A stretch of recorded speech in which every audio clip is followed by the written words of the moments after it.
In Sunday's headlines, the main stadium of the Kai-Tak Sports Park smoothly passes its very first test with about 10,000 spectators attending a rugby tournament. 3, 2, 1! The second edition of the Hong Kong-Zhuhai-Macao Bridge Half Marathon has enchanted some 7,000 happy elite and amateur runners. And police arrest 31 people over the use of deepfake technology to swindle victims out of $34 million in Singapore, Malaysia and Taiwan.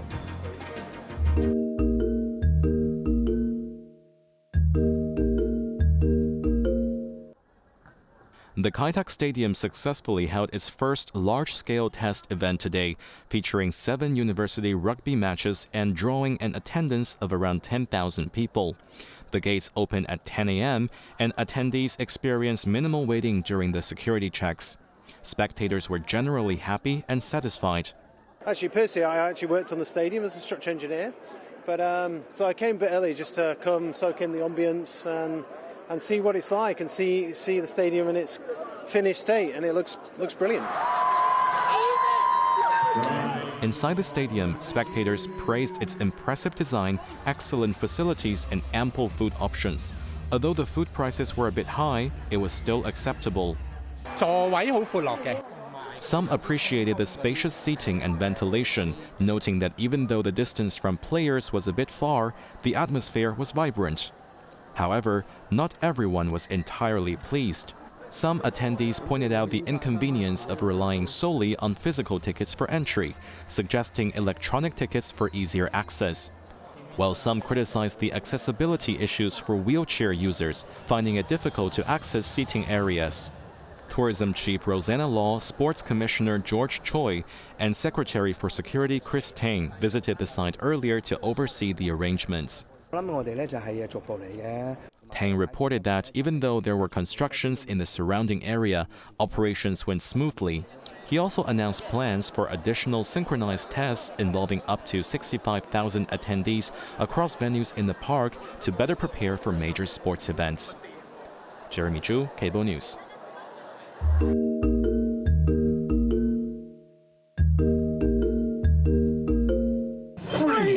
2, 1!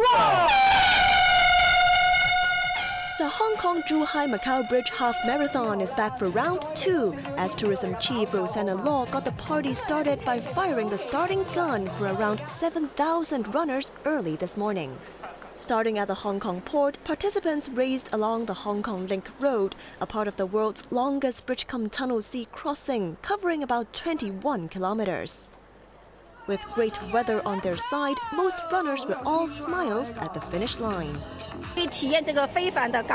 This runner journeyed from Shanghai to join the race, noting that it is a rare opportunity to run on this iconic bridge.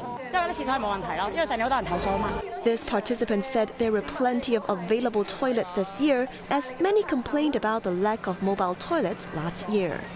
The race also included a 2 kilometers honorary cup, with officials joining in the fun, including Justice Chief Paul Lam and Security Chief Chris Tang. They were all awarded finisher medals after the race. Law highlighted the stunning sunrise view along the run, adding that the event was a blend of sports and tourism. She quoted the Association of Athletics affiliates that they aim to attract more tourists to come join the events in the future and boost tourism through sports. Organizing Committee Chairman Simon Yeung said the marathon was a fantastic way to showcase Hong Kong's charm to the world, expressing hopes for more such events in the future. Meanwhile, the organizer reported a total of 19 injuries, with 3 of them sent to hospital for treatment. Cheryl Yun, Cable News.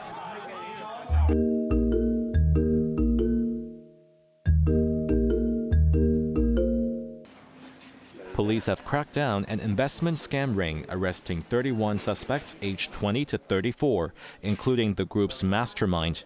The operation has uncovered fraudulent activities resulting in over $34 million in losses, primarily affecting overseas victims from Taiwan, Singapore, Malaysia, and the United States. Authorities revealed that the scam group recruited young men and women as staff, including university students, through social media platforms.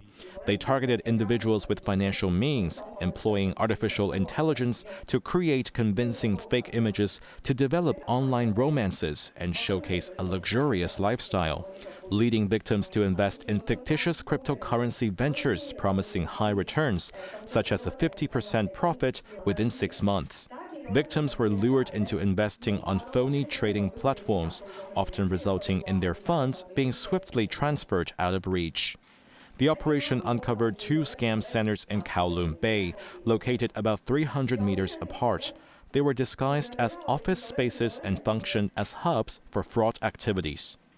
Police said they will cooperate with international criminal police and try to contact victims overseas. Meanwhile, residents are urged to be cautious with their investments, avoiding trust in newly acquainted friends online, and staying away from investment schemes with unknown origins. Jeremy Zhu, Cable News.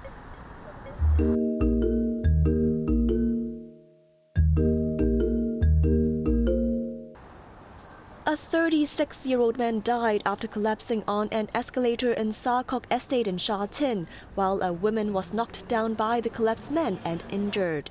Police received reports around 2 p.m. that the man, accompanied by his mother, suddenly collapsed when ascending on the escalator connecting Sha Kok Market and Sha Kok Commercial Center and knocked into a 65-year-old woman behind him when he fell backwards.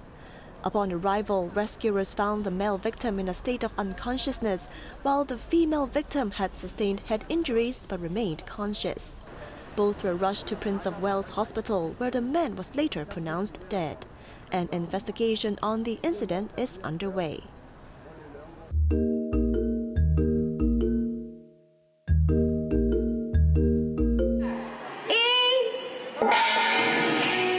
With the Gong strikes, the first high-speed rail connecting Hong Kong and Xi'an, the historic capital of Shanxi province, set off its maiden trip today.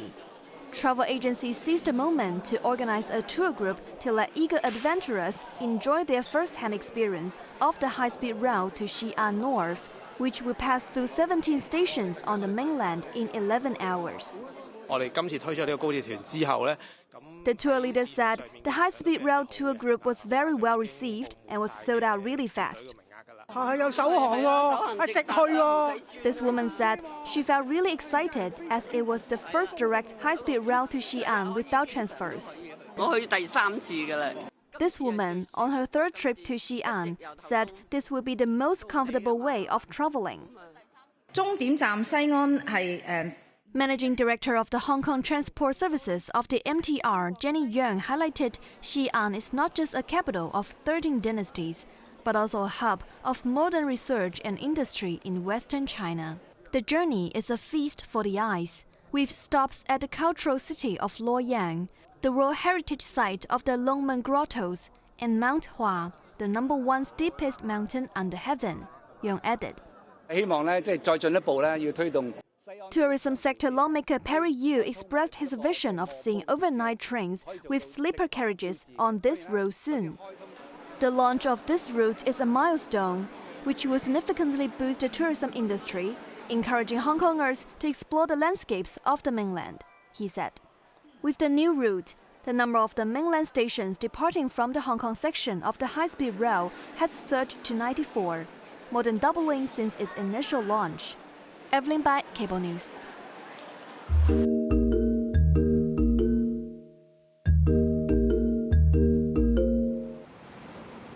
Starting today, commuters need to dig deeper into their pockets as the city's 3 franchised bus companies raise their fares. The 3 firms, namely Kowloon Motorbus, New Lantau Bus and Citybus, increased their fares by 4.3%, 6.5% and 7.5% respectively. The government estimated that, after the fare adjustments, around 80% of passengers will pay no more than 50 cents extra per trip. Furthermore, around 95% of passengers will see an increase of less than $1 per journey. A bus route between Tai Wai and Hung Yuen Wai Control Point saw the highest fare increase, up to $2 per trip.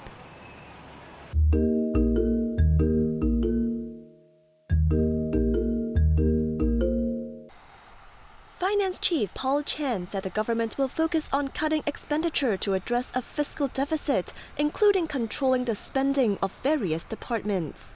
While the latest estimated deficit for the current fiscal year has fallen below $100 billion, Chan wrote in his weekly blog that authorities are considering asking various departments to shuffle their resources to better serve societal needs. Certain funding schemes will undergo review due to escalating expenses, which are starting to have a lasting impact on public finance. Chan emphasized that there will be a set timeline for infrastructure projects, with attention given to prioritizing resources for the northern metropolis, along with projects related to housing and economic development. The finance chief made it clear that officials will be sticking to the affordable users pay principle so as to minimize the impact to the general public.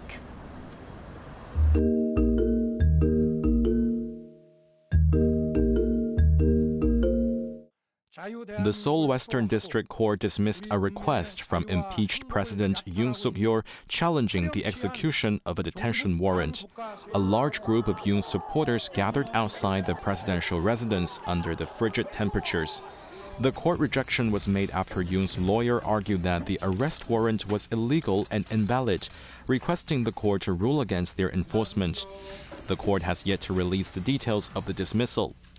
Yoon's lawyer said the president will personally attend the constitutional court hearings regarding his impeachment case and defend himself. The court recently announced to hold 2 hearings for the impeachment trial on January 14th and 16th. If Yoon attends, he will be the first sitting South Korean president to appear in person during an impeachment trial. Former President Roh Moo-hyung and Park Geun-hye did not attend their respective hearings while experiencing their impeachment trial.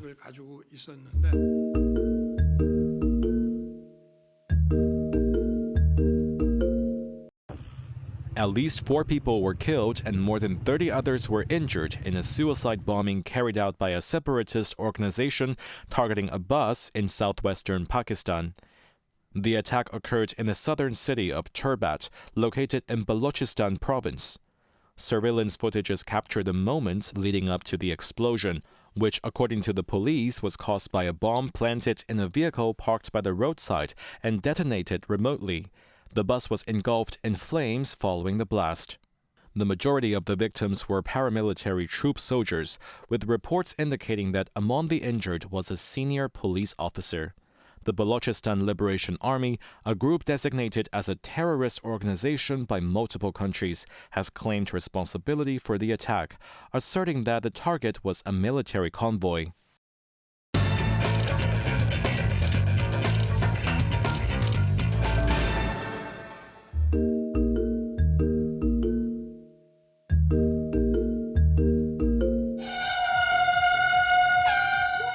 In the Hong Kong-Zhuhai-Macao Bridge Half Marathon, Ethiopia's Milkesha Mengesha clinched victory in the men's race, while Grace Newawuna from Kenya secured the women's title. This year's race has been given a gold label road race by the World Athletics, attracting many elite marathon runners. Among them was Japan's Yuki Kawauchi, who won the 2018 Boston Marathon as an amateur runner. The men's competition was a neck-and-neck race midway, but Mengesha edged ahead as he neared the finishing line, ultimately beating Kenya's Patrick Mosin to win the race in 1 hour, 1 minute and 27 seconds. Meanwhile, the queen of the women's race, Newawuna, clocked in a time of 1 hour, 7 minutes and 56 seconds. And a shout out to Chong Si-young, who is the fastest male runner from Hong Kong. He found the track tough, but he still enjoyed the run, adding that he was satisfied with his time despite not achieving his personal best. The first Hong Kong woman to cross the finish line was Virginia Low. She said the 1 kilometer tunnel section with its ups and downs really put her through the paces, but she was pleased with her results despite the challenges. Top 10 finishers in the challenge group were entitled to prize money totaling $80,800, while other participants who finished the race within the time limit also got finisher medals and e-certificates. Cheryl Yun, Cable News.